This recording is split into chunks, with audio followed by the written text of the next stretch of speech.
This program is designed to provide general information with regards to the subject matters covered. This information is given with the understanding that neither the hosts, guests, sponsors, or station are engaged in rendering any specific and personal, medical, financial, legal, counseling, professional service, or any advice. You should seek the services of competent professionals before applying or trying any suggested ideas.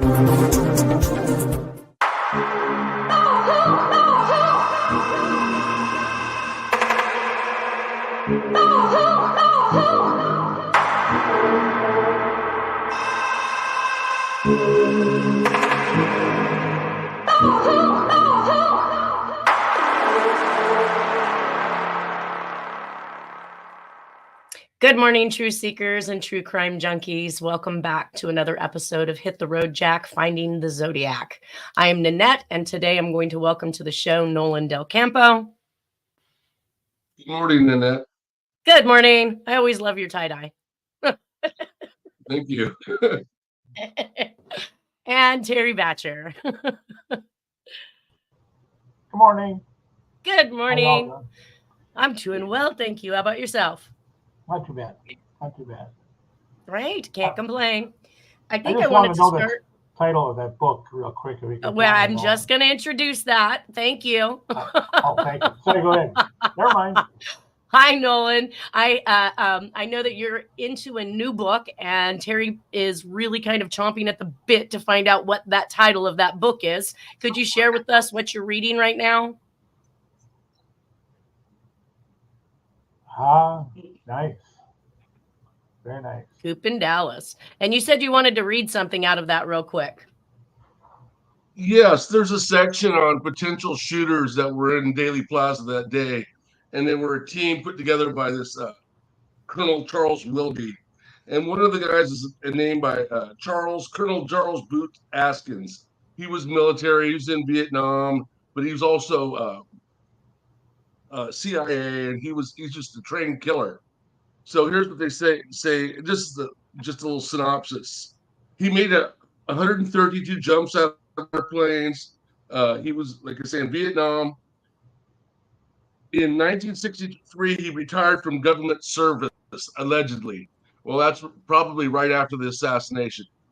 So, well, then how was he in Vietnam? Well, see, that's he retired from maybe CIA service or assassin team, but later he went to Nam. Yeah. So, and anyway, so they say there's no way to describe him other than he was a stone cold killer. He was not suited to law enforcement because he was racist and had a killer instinct that sometimes slipped its leash. By his own count, he had killed 27 people, not including blacks and Mexicans. In a separate account by an avid gun historian, we learned that Askins did not hesitate to shoot opponents regardless of race or nationality, but didn't consider those of minority status worth counting in his tally.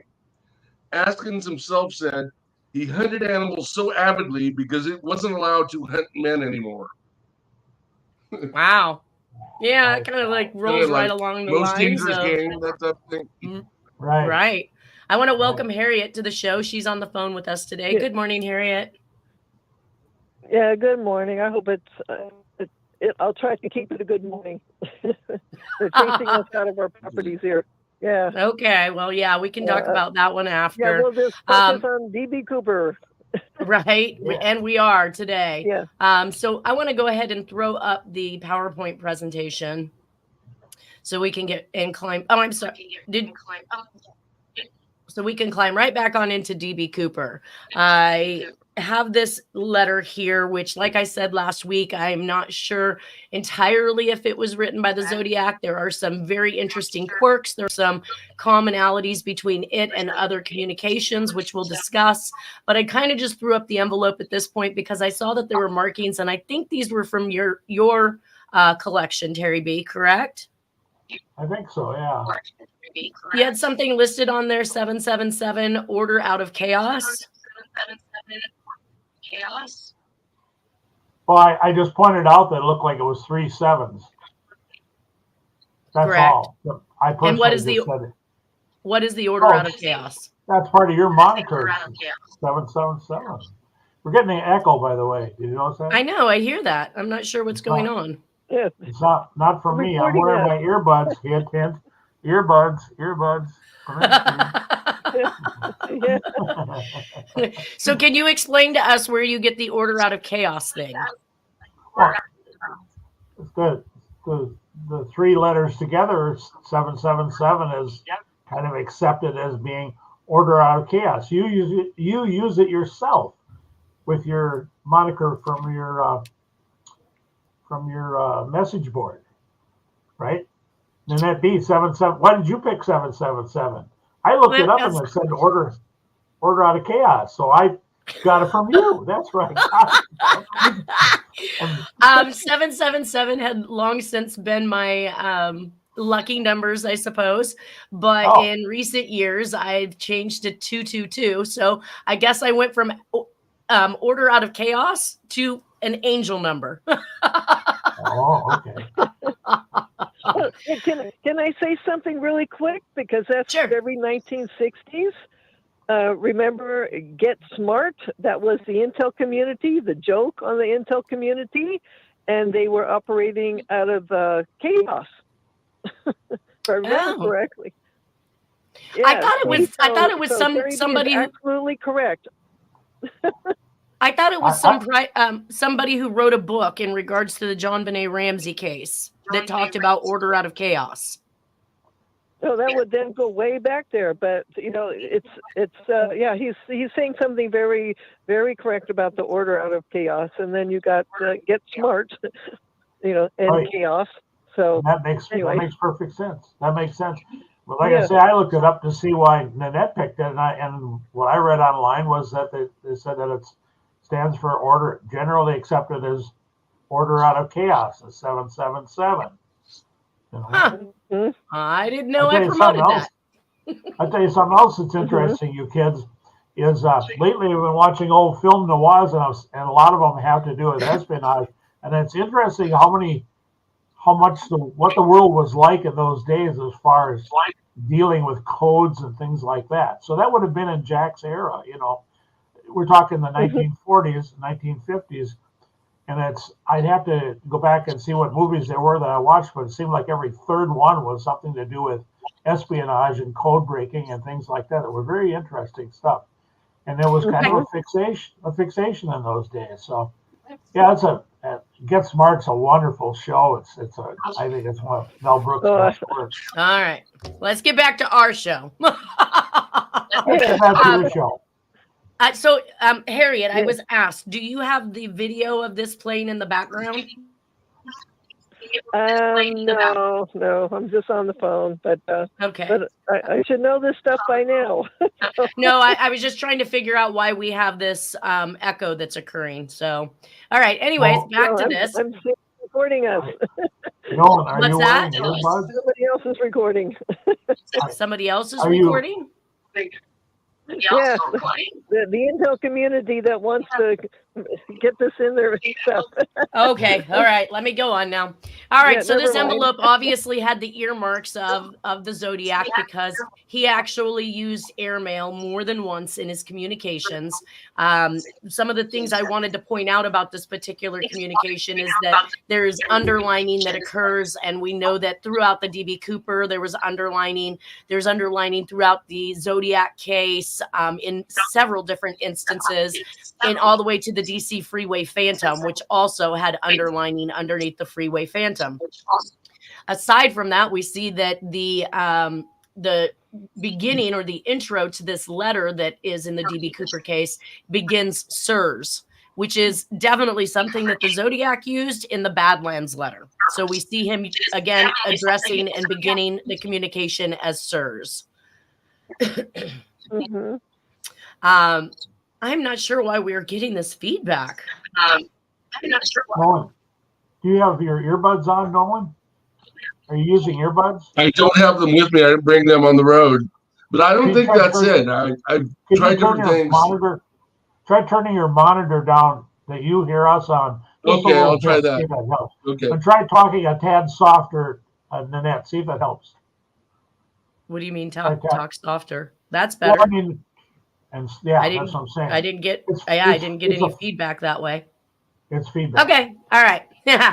Anyways. Oh, nope, there it Mhm. was again. I got too excited. Yeah, So we scared a can't little see bit. that. Yeah. Yeah, we That's can why you see Turn gotta here my have that the audio. there's You gotta have the earbuds. to prevent that feedback. Yes. Gotcha.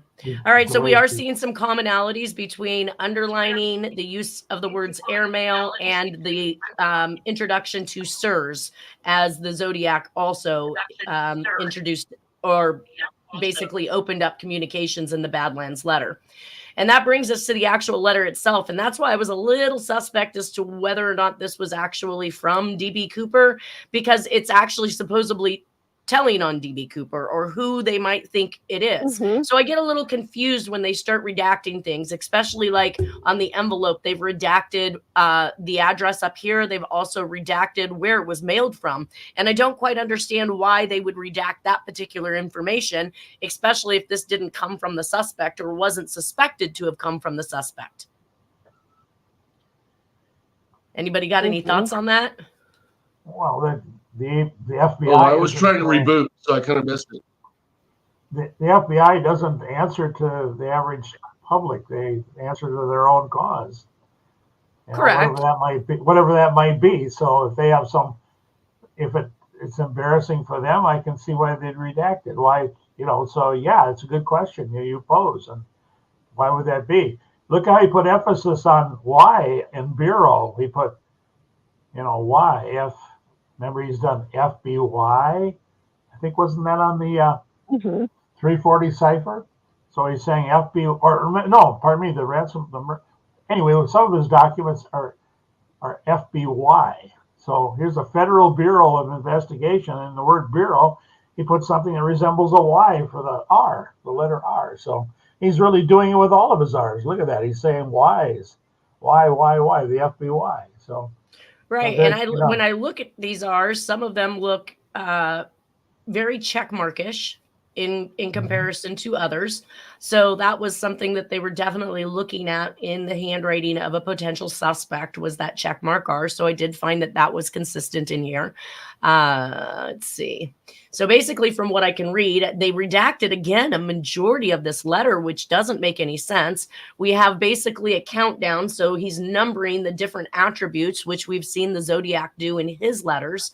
But it does say that it's to the Federal Bureau of Investigation, Federal Courthouse, Seattle, Washington. And it says, gentlemen, equals, this is to call your attention to. So, I mean, just out of the gate, it sounds like something that the Zodiac would say. He says, he could be your man. Please note, again, with the equal sign. Number one, the composite drawing, and then it's redacted, has a remarkable resemblance to the composite sketch in the San Diego papers about 5 days ago. Remarkable. Remarkable? Yeah. It's Zodiac 101 all the way. Right. Yeah. The breaking of those words. Well, and I think that was one of the other things that I looked at. We talked about just for a few seconds last week, which was the my name is, and that generous spacing that occurs between the words seems to also be extremely similar. I don't know how many people would put that large of a space between those three words, but it seems to be consistent both between the Zodiac and this particular letter. And we do know that in the draft board letters that we had the word sincerely used. And of course, we're seeing sincerely used here. It says tell, and that almost reminds me of telephone, right? So that's probably what he's saying. It is telephone. Okay, so my name is, and then they've redacted. So interesting, my name is, and they redact that entire section. So I'm assuming if it's that large of a redaction, there must also be an address or something involved in it. And then, of course, the telephone number. And it says the reason I am writing about something you may already know is that. And then we've got another redaction all the way to the point where then it picks up again and says, get involved in helping to solve crime. Sincerely yours. Interesting. Because we do hear a lot from these potential communications that there's either somebody who is acquaintance or an accomplice who wants to help solve the crime. So this very well could be another one of those, like we will see here in the future in the Oakland County child murders, where the acquaintance purportedly writes this letter to tell on the serial killer.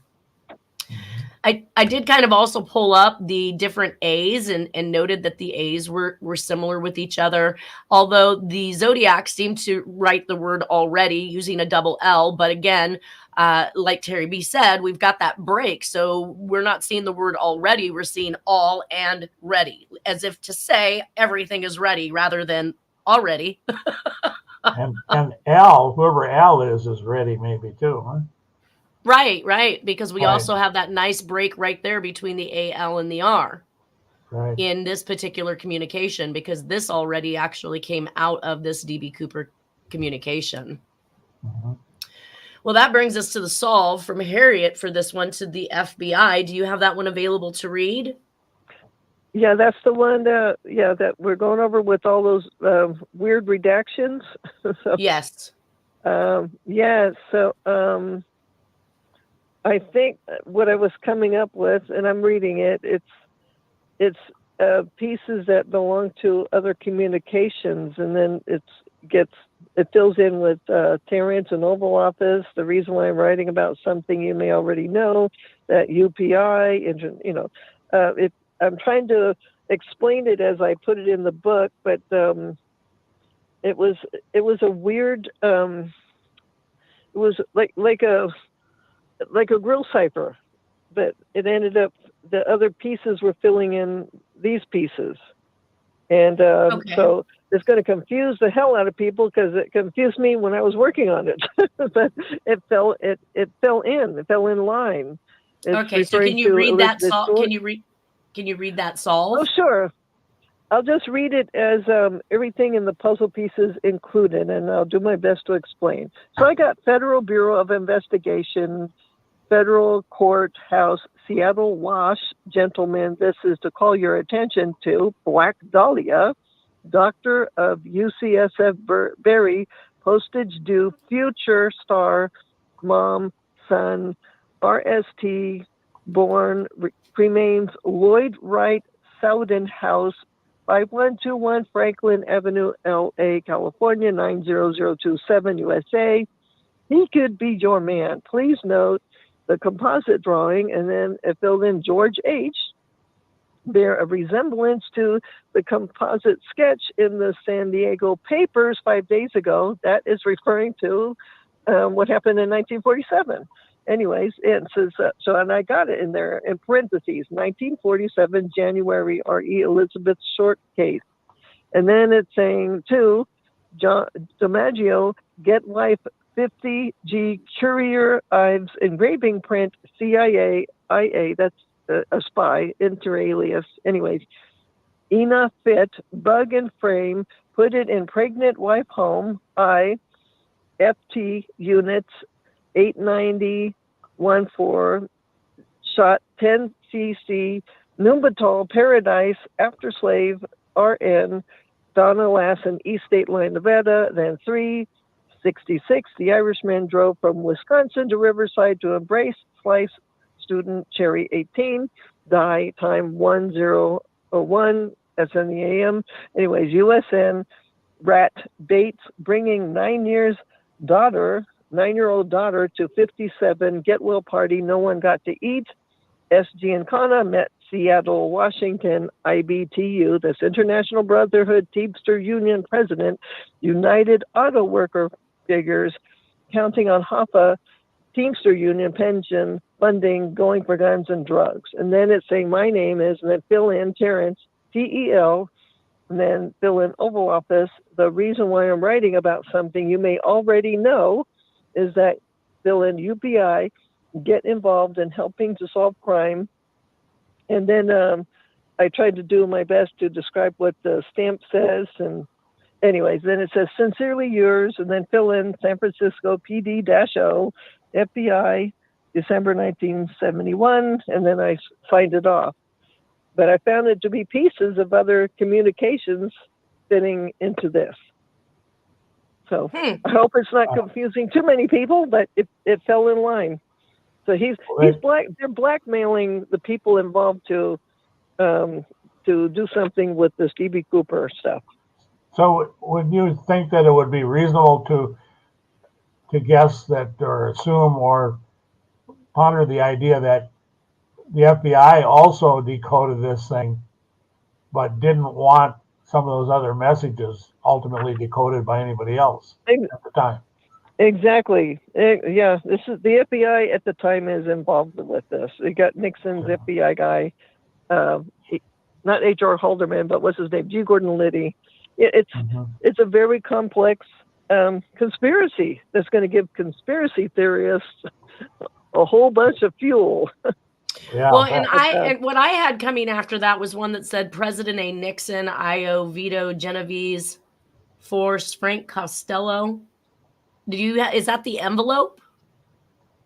Oh, that's I believe that's the envelope for hold on, where is it now? I think that's one of the envelopes for the Zodiac envelopes, but I was finding bits and pieces from that fit in there. The DB Cooper Seattle FBI envelope is what's listed underneath this particular solve. Yeah. So it says January 2021, the DB Cooper Seattle FBI envelope.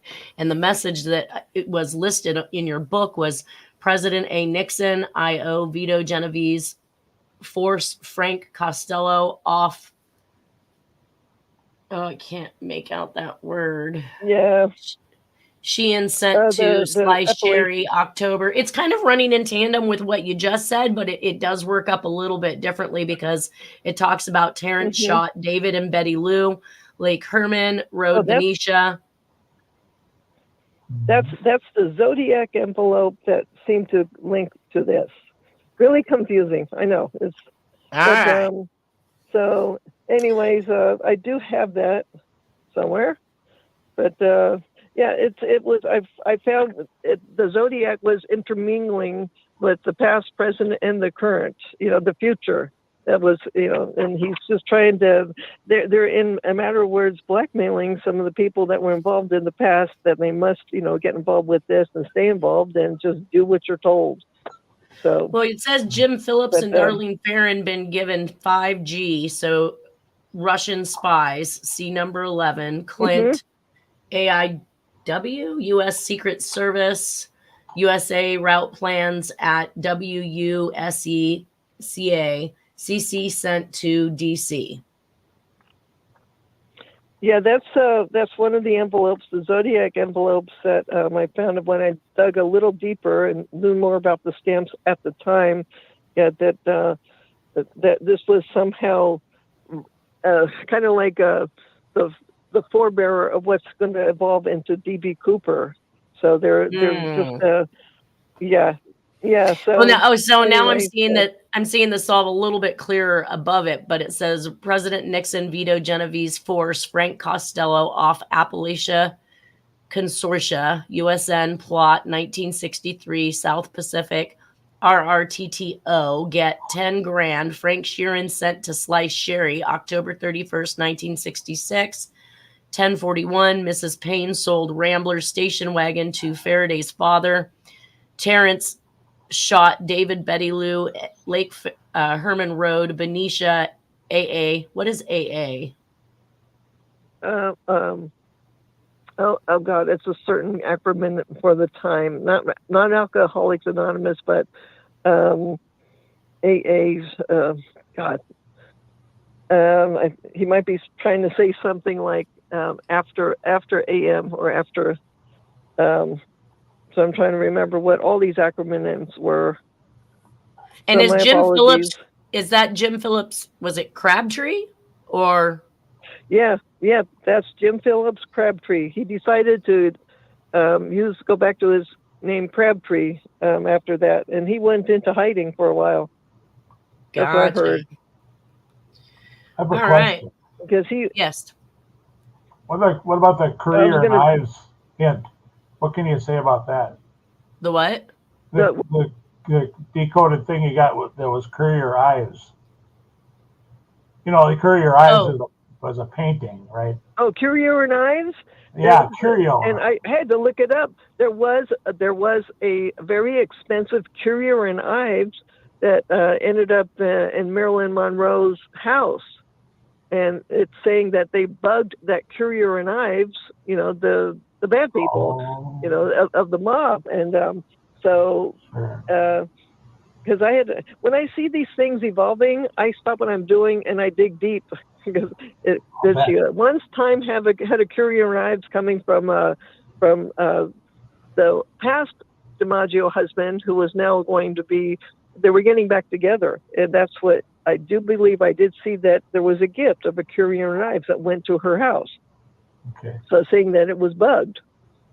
Interesting. Gotcha. So horrible, Yeah. So she's trusting all these people in her life, Marilyn Monroe, and then she's suddenly feeling that, she's finding out she can't really trust them. And she was getting off all the drugs and stuff like that she was pumped into, because she was pregnant again, and she was going to have that baby. Yeah. Wow. So Wow. anyways, yeah, that's what, yeah.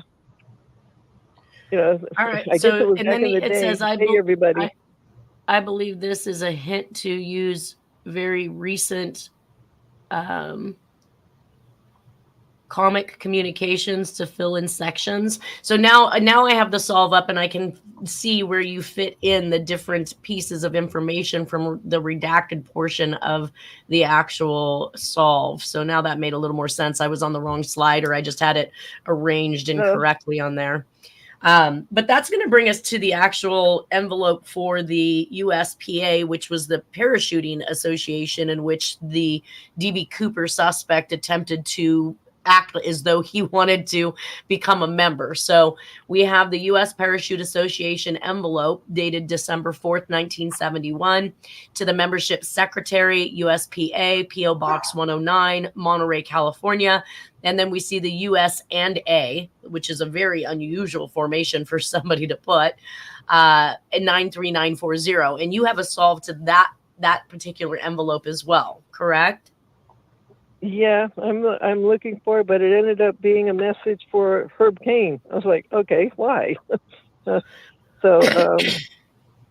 Which then might explain why we see the futuristic letters that are going to come up in 74 and 78 to Herb Cain.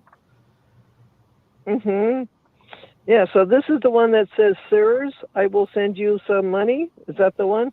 Yeah, but we're not doing the letter yet. We're doing the envelope. And you have to police just the envelope. Yes. I am looking for that. Starts out to police. Envelope. Yeah, to police D, Chronicle newspaper, city reporter, Herb Cain, or Herb C in San Francisco, IOMO, Zodiac in El Berryessa, suit, Napa County, 41, 6 foot, 187 pounds, for DC JFK and DC brother Bobby 2, Tarrance. Mm-hmm. Yep. And this was just an anagram of these particular letters off the envelope is what you put on here. So the DB Cooper USPA anagram. So. Did you find that in your book? So, yeah, but I know that's one of his most favorite Latin phrases to somehow get into these communications. So that to them, it means years of documents in order. They've been studying this. They've been working in this. They've been planning these situations, and they know the truth is leaning from beginning to end, documents in order. So to Chronicle newspaper, yeah. City reporter, Herb Cain. Yeah. And he was the city reporter. Again, once I saw that, I had to stop what I'm doing because I thought he was just a columnist. No, for a while, he was the city reporter, the city crime reporter also. Yeah, so then he's saying, San Francisco Police Department, they're not getting anything, is zero. Then he's saying documents in order, method of operation, Zodiac and Lake Berryessa suit, Napa County. He's confirming to some people, I am the real deal. I was age 41. I was 6 feet and 187 pounds.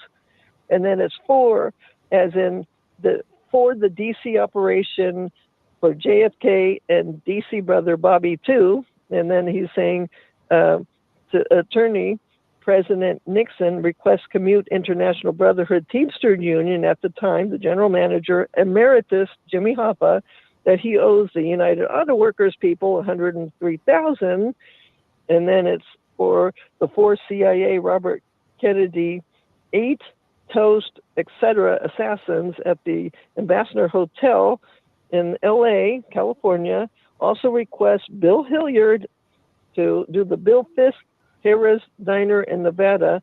Bush, now 47 years old, Tommy Devine CIA operation orders, because there were microfilms in the coin, by February 17th, 1972. And that's because I think it's February 20th or the 22nd, Nixon already had planned to go to China to make history. So he's bringing stuff along with him. Anyways, it says also Weepy Eyes. Is that the letter solve that you're reading now? Because the envelope solve was much shorter. I think it's a combination of both. But anyway, so I guess we'll stick with the envelope solve. But I just found it amazing that all this stuff ended up being true. Right? Yeah, right. that makes it some type of, or some sort of confirmation of sorts. So that brings us to the actual letter that we're discussing now at this point. So the U.S. Parachute Association starts out December 4th, 1971. Sirs is double underlined. I will send you some money to cover the cost of my membership when I break some big bills. I hope my one jump from a 727 jet qualifies me as a skydiver. DB Cooper, may all your landings be softened by a $200,000 pillow. Oh, that's funny. Oh, wow. Right? And one of the things we pointed out was the consistency with the formation of the letter D between the Donna Last greeting card. And of course, the D's in DB Cooper are extremely similar to one another. So that brought us to your solve of this letter, which, let's see if I have that. It says card envelope. Yes, please. I get so excited when I see this, because again, once I see things evolving, I stop what I'm doing and confirm. Was there something called emeritus? Yeah, Jimmy Hoffa. Anyways, so okay, so it's basically coming out as saying Attorney President Nixon request Commute International Brotherhood Teamsters Union General Manager Emeritus Jimmy Hoffa owes United Auto Workers people $103,000 for, and then he's doing it for the 4 CIA Robert Kennedy 8 toast, etc. assassins at the Ambassador Hotel in LA, California. Also request Bill Hilliard, Bill Fisk Harris Diner in Nevada. Bush, now 47 years old. Tommy Devine CIA operation orders micro pictures coined by February 17th, 1972. Then it's saying also Weepy Eyes, Momo, Sam Giancana Boy, Joe Dispersio sends McGuire, Sis, Phyllis, the equivalent to my military E9 payments from 20099 Milan. It's a postal code. Italy Post Office, and then he's signing it as Jack Tarrance. Wow. So I had to confirm, would he be getting military E9 fee payments then? Yeah, he was. What are military E9 fee payments? Oh, it's his level pay for being he's still in the military, but he's doing things on the weekends. So that's why his nickname was Sergeant. So it's just a level pay that he was getting. And so he's saying that he knows that the equivalent to the payments were going to Milan for the McGuire sisters, Phyllis, who was a lover of Sam Giancana. And he was also known as Weepy Eyes, besides Momo. So really? Like, wow. Yeah. Because his eyes weeped. They looked like they were weeping a lot. So, and then his nickname is Momo because he was Mooney or anyway. So yeah, everything was just falling into place. Amazed.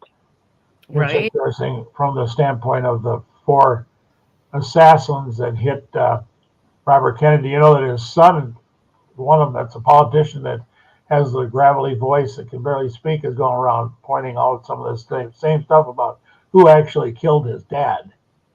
And it wasn't just Sirhan, that it was other people that did him in. So this is parallel to that. Well, and then Nolan, wouldn't your book confirm a fourth person? So everybody always talks about the three tramps. They always talk about the three people they believe. No, not the JFK assassination. I'm talking about the Robert Kennedy. Isn't that what you think he's referring to? Oh, I'm sorry. You're right. We are on Robert Kennedy. I blew that. So 4 CIA, Robert Kennedy. And the Ambassador Hotel. And there were more than one person. He went to the hospital alive too. So. Right. Yeah. He was killed in the hospital. And when it said that Robert Kennedy ate and then toast and then etc., yes, they were eating. They ate something and then they toasted because he was now. They toasted with some kind of liquor that he's now officially running, and so that actually happened. He toasted, and then the assassins did whatever they did. So it's just amazing how these come out. And I also, just say, it fits with the overall narrative. It fits with the there were a lot of theories about JFK and his brother's killings, and these kind of float up. This cast of characters float up as being the most credible reasoning. You know what I'm saying? If everybody, all kinds of people had ideas and theories, etc.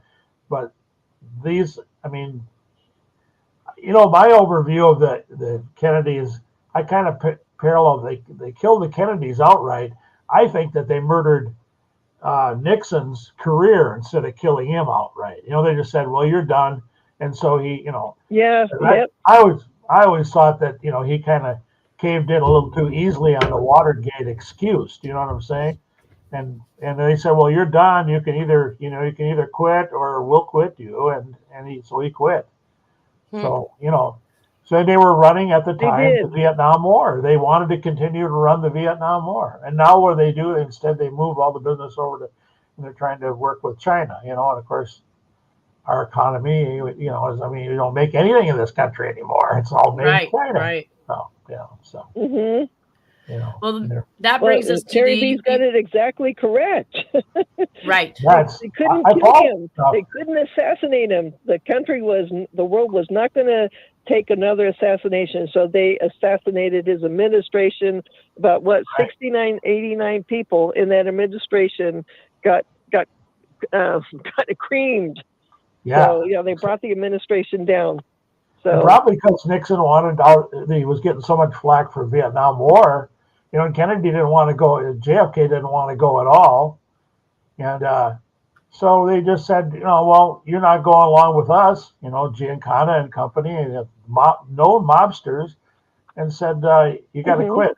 And Nixon said, "I've lost my political base," which no one can also verify that quote.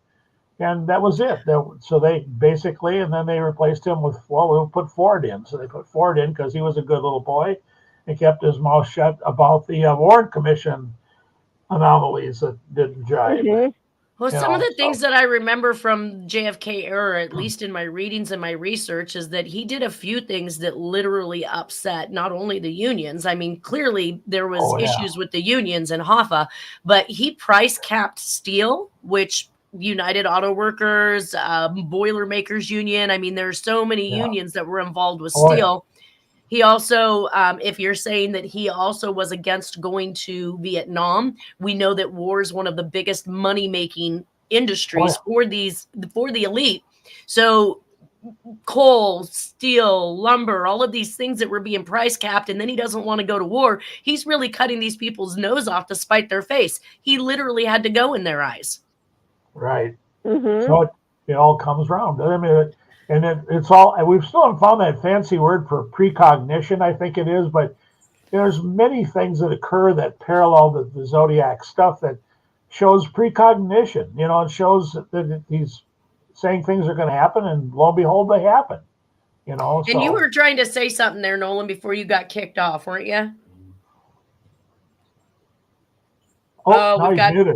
We've got no sound. You must have your headphones plugged in. We've got no sounds from you. We're not getting any sound, Nolan. No sound. Well, this Can you hear me This now? situation got me. Yes, we can hear you good, now. Nolan. Go. Okay. You know what I was saying? I think you were mixing up RFK with JFK. So there were multiple shooters in JFK. We know that. But RFK, my point was there's multiple shooters there too. And Sirhan fired a gun that day. Yes. He fired like 6 shots, but he may not have been shooting bullets. There's strong evidence to suggest he was shooting blanks. And the reason for that was because the people that organized the assassination didn't want him shooting wildly and perhaps shooting one of the actual killers. Yeah. Oh, good point. Mm-hmm. Yeah. Mm-hmm. Makes sense. Well, in our next communication, well, not next, but I think that this postcard included with the membership secretary where he's requesting membership? Does anybody know? Because I got all these communications from Terry. So yeah, I did that 9 years ago, and so as I look at it slowly but surely, some things come back to me. But yeah, I just grabbed all the documents I could at that time so I could refer to them. Except somehow they've eliminated the one that I posted on your site that I wanted to show the most, which was the one that shows that he made the drop west of Le Center, Washington, and that one's been removed from your board, from your message board. really? Yes, that one was extracted and is not there, unbeknownst to you, because we weren't looking, and it's gone from my files on this computer, but I know I have it in my other, and I know it exists. And so I've been spending the last 2 weeks trying to find a copy of it. Oh, and Google, no dice, nobody will give up that copy. But they know damn good and well that's where he made the drop. He dropped right. So by what was the communication? What was the communication that you were talking about? FBI FOIA document that said that the report was that the pilot and Portland radar confirmed the drop zone as being west of Le Center, Washington, in an area that's all plowed fields, no fences or anything. Huh. Like we said before, where would you want to? Why would you jump in the woods and end up with a pine tree up your tail when you could land in a plowed field? Right. So go ahead, Nolan. Yeah, was this application made before or after the hijack?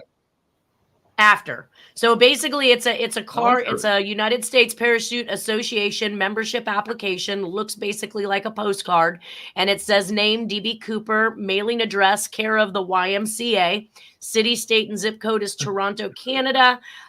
Sex is yes. What does that say? Hold on.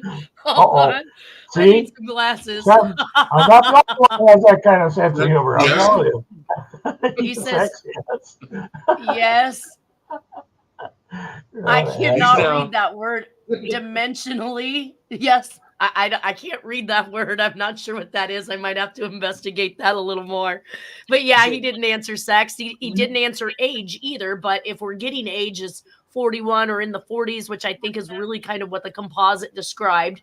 It says personal data, military 0, sport 0, free fall 1, sport jumps 1, and in parentheses, a 727. Armed forces served, if any, and he draws a line through that. Club affiliation, if any, FBI sport para club. So he's alluding to being affiliated with the FBI, and that FBI is we know that the Zodiac calls out FBI on a constant basis. He says business occupation is a professional hijacker. Hijacker, right. Yeah, it's separated. He says he's 6 feet tall, 167 pounds. Color of hair is brown. Color of eyes is brown. And then he writes DB Cooper, December 4th, 1971. And again, we did find some consistencies with that D in December, as well as with the D in Donna Lass. Now, I have a couple quick comments. Yes.